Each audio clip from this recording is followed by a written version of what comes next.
कांग्रेस महिला आरक्षण बिल के विरोध में है। जो सच्चाई है वो हम आपके सामने लाना चाहते हैं। जो नारी शक्ति वंदन अधिनियम 2023 है, जो तब 2023 में पास हो गया था, उसको पुनः पास करने की बात भारतीय जनता पार्टी ने करी और विशेष सत्र बुलाया भी। हालांकि 10 दिन पहले लोकसभा खत्म हुई थी, इलेक्शन चल रहे थे, लेकिन 16, 17, 18 अप्रैल का विशेष सत्र बुला के उन्होंने प्रयास किया कि ये बिल को पास किया जाए। हालांकि ये बिल ये तो था ही नहीं, बिल तो परिसीमन का था। तो जनता की आंखों पे पट्टी बांधने का काम भारतीय जनता पार्टी ने करा। 2 दिन बहुत बहस हुई, सब कुछ हुआ, सबने अपने विचार रखे।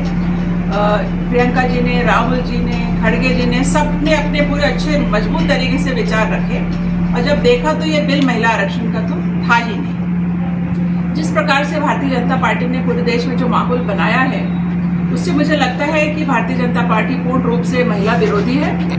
ये महिलाओं के पक्ष में ना तो कोई बिल लाई है और इतने बड़े बड़े कांड हुए हैं, जैसे उन्नाव कांड हो गया, उत्तराखंड में अंकिता भंडारी मर्डर केस हुआ, उस बारे में कोई जवाब नहीं देते हैं। तो मुझे नहीं लगता इस देश की जनता को इनसे कोई उम्मीद रखनी चाहिए।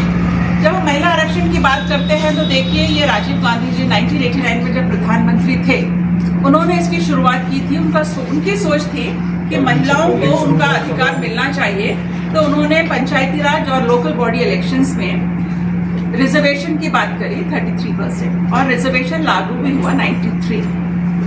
राजस्थान की हम बात करें तो राजस्थान में हमारे अशोक गहलोत सरकार ने इसको 50% भी कर दिया। ये बहुत बड़ी बात है। तो देश की जो आधी आबादी है उसका आधा हक महिलाओं को मिला, लेकिन ये कांग्रेस पार्टी ने ही दिया। 2010 में हम देखेंगे कि राज्यसभा में कांग्रेस की मेजॉरिटी थी, सोनिया गांधी जी ने, सब नेताओं ने मिलकर महिला आरक्षण बिल को 2010 में राज्यसभा से पास कराया। लोकसभा में हमारा बहुमत नहीं था, तो वहां ये बिल पास नहीं हो पाया, इसलिए वो लागू नहीं हो पाया। 2014 में जब केंद्र में बीजेपी की सरकार बनी, जहां मोदी जी ने जनता से वादा किया था कि महिला आरक्षण बिल को वो इम्प्लीमेंट करेंगे, लेकिन जब उनकी सरकार बनी, बहुमत था उनका, तब भी उन्होंने इस पर ध्यान नहीं दिया, उसको लागू उन्होंने नहीं करा।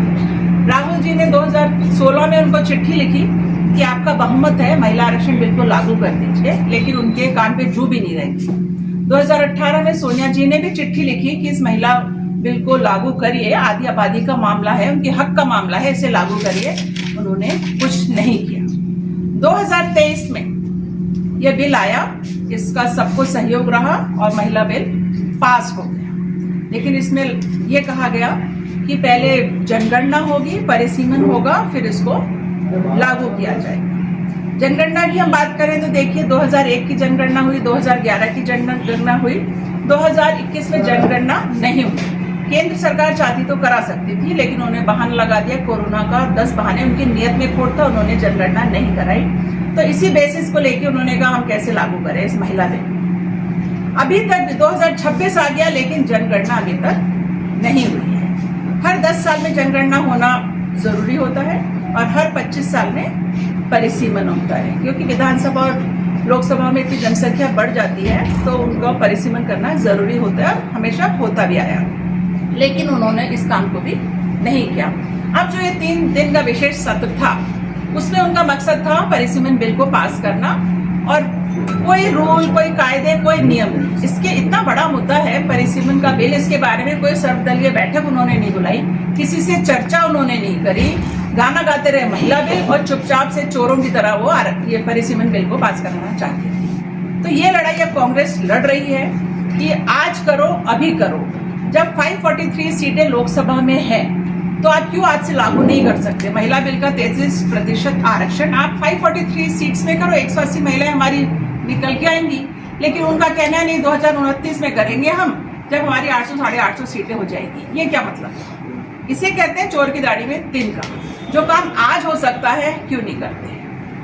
तो यही हमारा मुद्दा है। कांग्रेस ने कहा है कि हम प्रोटेस्ट करेंगे, बड़े बड़े अभियान चलाएंगे। ऑल इंडिया महिला कांग्रेस पोस्ट कार्ड अभियान चला रही है, सिग्नेचर कैंपेन चला रही है, प्रोटेस्ट चला रही है, सब कुछ कर रही है।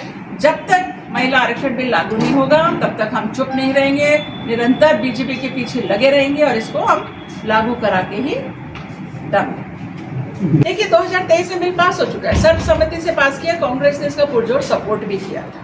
लेकिन उसको क्यों लागू नहीं किया? भारतीय जनता पार्टी की सरकार थी ना, लोकसभा में फुल मेजोरिटी थी ना, क्यों नहीं नोटिफिकेशन किया उन्होंने? क्या किस चीज ने उनको रोका था? उनकी नीयत में खोट था। हमेशा से देखा गया भारतीय जनता पार्टी आरोप लगाने में बहुत मास्टर है, झूठे सपने दिखाने में मास्टर है। 2014 में अच्छे दिन आएंगे, 15 लाख रुपए देंगे, उसका इंतजार आज 12 साल हो गए जनता कर रही है ना। तो मतलब उनके झूठ का तो कोई अंत ही नहीं है। ये लोग, आप लोग भी अच्छे से इस बात को जानते हैं कि उनकी नीयत खोट था, वरना 2023 में लागू कर। हम कहते हैं आज कर दो, हम कहते हैं आज कर दो। 543 सीट्स है ना, अभी मॉनसून सेशन स्टार्ट होने वाला है, मॉनसून सेशन में इस पर चर्चा हो और हम अच्छे से बिल पास कर देंगे। क्यों नहीं करेंगे? बिल तो पास है, उसको इम्प्लीमेंट करने की बात करो। और परिसीमन किस प्रकार से होगा हमारी विधानसभाओं का, लोकसभाओं का, उस पर चर्चा करो, नियम कायदे बनाओ और करो। कोई नहीं इन्हें रोक रहा, लेकिन ये तो करना ही नहीं चाहते।